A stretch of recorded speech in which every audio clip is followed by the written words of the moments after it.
Welcome to the deep dive.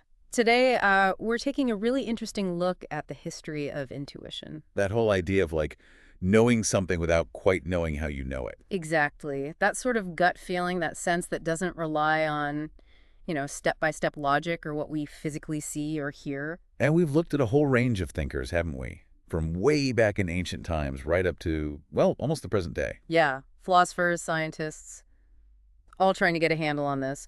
So our plan is to unpack that history, see how the idea evolved, and figure out why it still matters to you, hopefully without getting bogged down in academic jargon. It's maybe worth starting with the word itself, intuition. Good point. It comes from the Latin, to err, which means something like to look at or to gaze upon.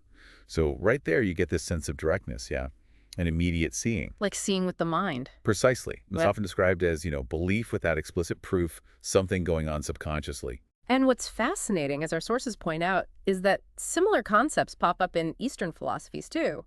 It's not just a Western thing. Not at all. So today we'll kind of zip through history, ancient Greece, the Middle Ages, Renaissance, Enlightenment, hitting the key moments and figures. And we'll see how the actual definition of intuition changed. Was it divine? Was it just fast thinking? And how much weight people gave it. Sometimes it was the highest form of knowledge, other times not so much. Like, think ancient Greeks versus, say, the behaviorists. Big difference. Okay, let's start way back. Ancient Greece. Right. So uh, early on, you had folks like Parmenides emphasizing careful thought over just trusting your senses. Sort of preferring the mind's eye. Yeah. And Heraclitus distinguished between just collecting facts and a deeper understanding he called nous. So there's this early hint of something beyond surface-level knowing. Nous was a broad term, though. Mind, reason, wisdom, maybe intuition, too. Then comes Plato, and Nous gets a bit more specific, doesn't it? Definitely. For Plato, intuition was this immediate grasp of the eternal ideas, the true reality behind everything. Almost like a superpower. Or maybe knowledge we forgot. Kind of both, actually. He talked about anamnesis, recollection, like we're remembering truths our soul knew before birth. And he called it mental seeing, like you said, a sudden insight. So for Plato, intuition is key to accessing, like, ultimate truth. Absolutely. Then his student, Aristotle, he also uses nous, but maybe makes it a bit more foundational for knowledge. How so? He saw nous as how we grasp the first principles, the absolute basics of science, and also our ultimate goals in life. Direct, self-evident truths can't really prove, but just know. The starting points for all reasoning. Exactly. And he also discussed it as practical wisdom in his ethics. Right. So still vital, but maybe a tad more integrated with reason and practice than in Plato. Okay, and after them, the Hellenistic schools. Yeah, the Stoics saw something intuition-like, a rational ability, rooted in experience, to connect directly with reality. And the skeptics, they were skeptical, I assume. Huh? Well, yes. They saw those immediate feelings or apprehensions more as practical guides for living day to day, not as guarantees of some ultimate capital T truth. Got it. Then Neoplatonism takes things in a more mystical direction. Right. Plotinus, iamblichus. Intuition becomes crucial for the soul's journey back to the one, this ultimate source. Iamblichus even used a specific word, epibole, for knowing something directly without needing logic steps. Wow. Okay, before we move on, let's quickly touch on those Eastern parallels you mentioned. Yeah, super interesting. In Hinduism, for instance, there's often this idea that ultimate truth is beyond reason, grasped through direct intuition or sensation. Sri Aurobindo called it knowledge by identity. Like becoming one with what you know. Sort of, yeah. And Advaita Vedanta talks about the direct experience of Brahman. There's also pradibha, in Sanskrit, an intuitive flash of understanding, often tied to spiritual practice. And Buddhism sees intuition as a fundamental way the mind gets immediate knowledge. Zen uses koans, those riddles, to provoke satori, which is intuitive insight.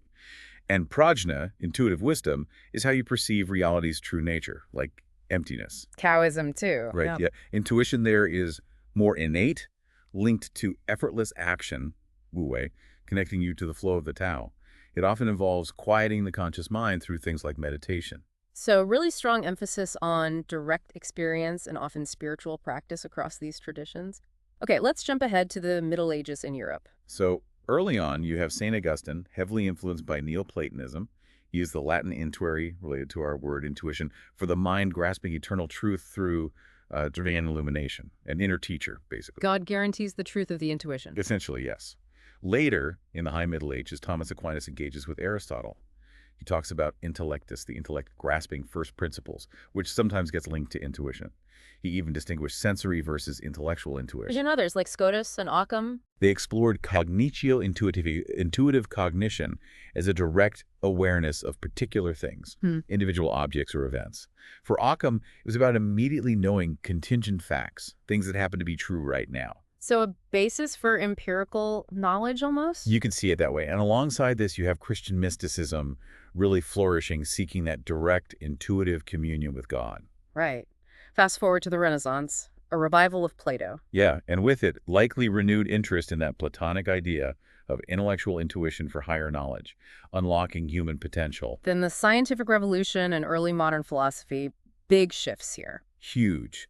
You get the rationalists, Descartes, Spinoza, Leibniz. They loved reason, but intuition was still key. Descartes' I think, therefore I am, that's presented as a direct, intuitive certainty. Not a conclusion from a logical argument. He argued it was an immediate intuition, and Spinoza saw intuition as the highest form of knowledge. But then the empiricists came along, Locke, Hume. Right, and they emphasize sensory experience.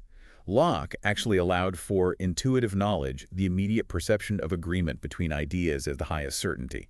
But Hume was far more skeptical. And later empiricists like Mill. Pretty much rejected intuition as distinct faculty altogether. It's all about experience and inference for them. Big tension there. Okay, let's keep moving. The Enlightenment and beyond. Kant. Kant's crucial. He flips things around. Space and time aren't things we perceive out there. They are the forms of our intuition, the built-in structure of how we experience anything at all, a priori conditions. So fundamental to experience, but not a mystical insight into reality itself. Exactly. He distinguished our sensory intuition from a hypothetical intellectual intuition, which he thought humans couldn't access. Also around then, Richard Price argued intuition gives us direct access to moral principles, ethical intuitionism. Then the 19th century. Romantics loved intuition, right? Oh, absolutely. Feeling, emotion, imagination, intuition, they valued all that over dry rationalism. Beauty is truth. Truth, beauty, as Keats put it. Psychology also starts emerging as a field. And the 20th century, a real mix. Totally. Early on, phenomenology Husserl, Heidegger, uses intuitive access to consciousness. Existentialism values immediate understanding.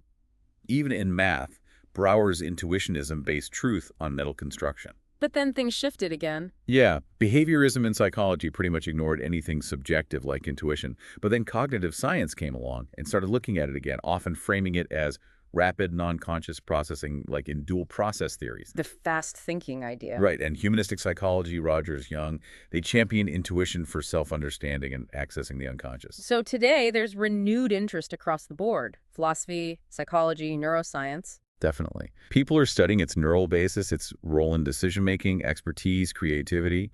It's back in a big way, but maybe viewed through a more scientific or cognitive lens in many areas, alongside those older philosophical and spiritual perspectives. So wrapping this up, it's clear intuition isn't just one thing. It's meaning, it's value. It's been debated and reshaped constantly throughout history. From something divine to a way of knowing first principles to maybe a cognitive shortcut honed by experience, it's been all of those things. It really makes you think about your own experiences, doesn't it? Those gut feelings, those flashes of insight, are they echoes of Plato's forms, Aristotle's nous, or just your brain processing stuff really quickly below the surface? It's a fantastic question. This history shows us just how rich and complex this aspect of our minds really is. Not a settled concept, but something we're still trying to fully understand. So what really resonates with you from this whirlwind tour, and what new questions does it spark about your own intuition? Something to think about. Thanks for diving deep with us today.